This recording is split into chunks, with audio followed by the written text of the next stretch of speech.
प्यारे भाई और बहनों, मेरा नमस्कार स्वीकार हो। आपके लिए धार्मिक प्रश्नों की श्रृंखला में फिर मैं 141 से 50 तक प्रश्नों का व्याख्यान करूंगा, उसको ध्यान से सुनें। तो जो पहला जो प्रश्न है तो वो किसके बारे में, इसको सुन लीजिए और चैनल को सब्सक्राइब कर लीजिए, जिसका अगला वीडियो आपको तुरंत मिलेगा। परब्रह्म की शक्ति को पहचान कर उपयोग में कैसे लावें। ज्योति उत्तर है इसका। ज्योति विद्या के जानकार यानी ज्योतिष विद्या के जानकार भविष्य को जानकार बने, यानी ज्योतिष विद्या के जानकार भविष्य को जानकर ज्ञानी बने और भूतकाल के ज्योतिष से भूतकाल वर्तमान तथा भविष्य का ज्योतिष विद्या से किया जा सकता है। ऐसे ही अन्य विद्याओं को आसानी से ग्रहण करके प्राणियों को उपकार करें। यानी इसमें यह दिया गया है कि जो आचार्य होता है, जो जिस विद्या का जानकार हो, उस आचार्य से विद्या का ग्रहण करना चाहिए। मतलब ये होता है। तो विद्या का ग्रहण का मतलब है, जैसे ज्योतिष विद्या सीखें, इससे भूत भविष्य वर्तमान का ज्ञान होता है। अन्य जो शिल्पी विद्या है उसको सीखें और आज की जो टेक्नोलॉजी की जो विद्या है उनको सीखें, जिससे आप आसानी से अपने भविष्य को उज्जवल बना सकते हैं। इसका मतलब ये होता है। आप निठल्ले ठाली बैठे मत बैठिए, इसका मतलब ये होता है। फिर इसमें 42वां प्रश्न है, ऋषि महर्षि किस परमेश्वर का ध्यान करते हैं। जो परमेश्वर शक्ति जगत की उत्पत्ति स्थिति और प्रलय का कारण है, उसका ऋषि महर्षि लोग ध्यान करते हैं। समझ गए यहाँ की बात। जो स्थिति और उत्पत्ति और प्रलय का जो कारण है ईश्वर, उसका ध्यान करते हैं ये ऋषि मुनि। 43वां प्रश्न है, ईश्वर शक्ति का साक्षात कैसे कर सकता है।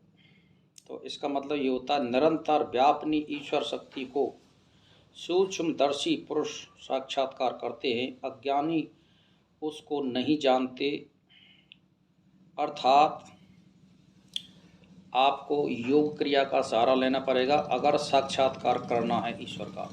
सूक्ष्म बुद्धि बनानी होगी, त्राटक करना होगा, ध्यान धारणा समाधि करनी होगी। 3-3 4-4 घंटे आपको भजन ध्यान यानी मंत्र का जाप करना पड़ेगा, तब ये साक्षात्कार की स्थिति बनती है। और इसमें यम नियम अष्टांग योग का पालन करना पड़ता है।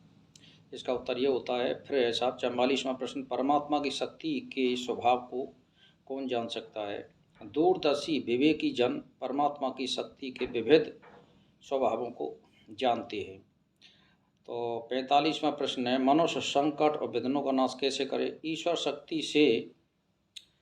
ईश्वर शक्ति की महिमाओं को अनुभव करके विद्वान लोग विघ्नों का नाश करें।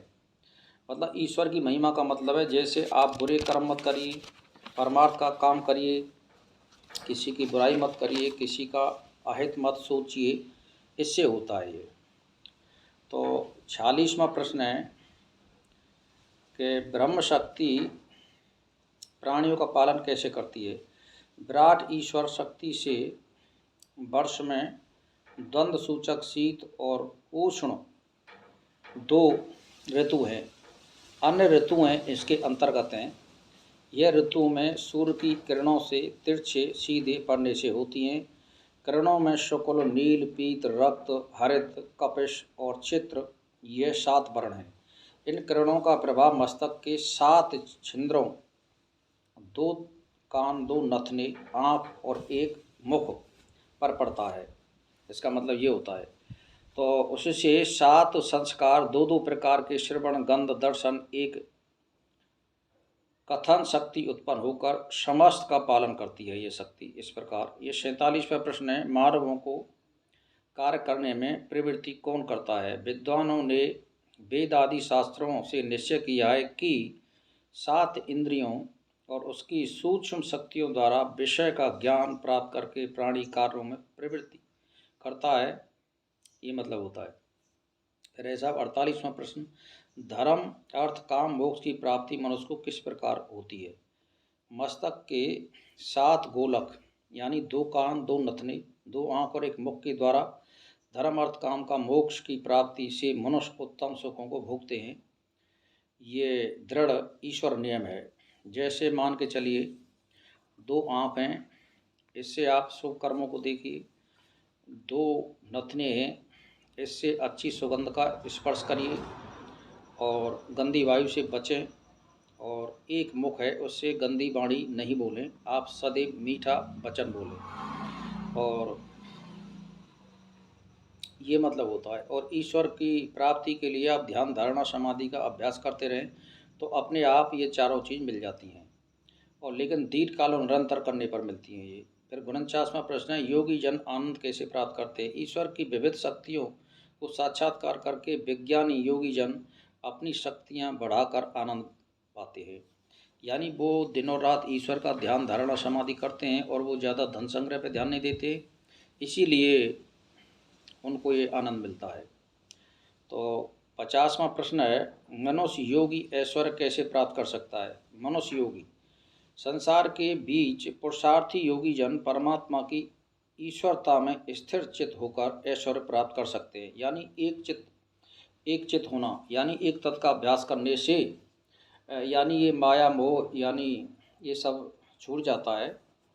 सुरा सुंदरी और माया ये सब छूट जाती हैं तो दृढ़ स्थिति हो जाती है, उसकी बुद्धि निश्चय हो जाती है और आत्म तत्व में वो लीन हो जाता है, तो फिर सुख अपने आप ही हो जाता है। जो आज की जो प्रश्नों की जो श्रृंखला है 10 वो पूरी हो चुकी है। इसी के साथ मेरा प्रणाम स्वीकार।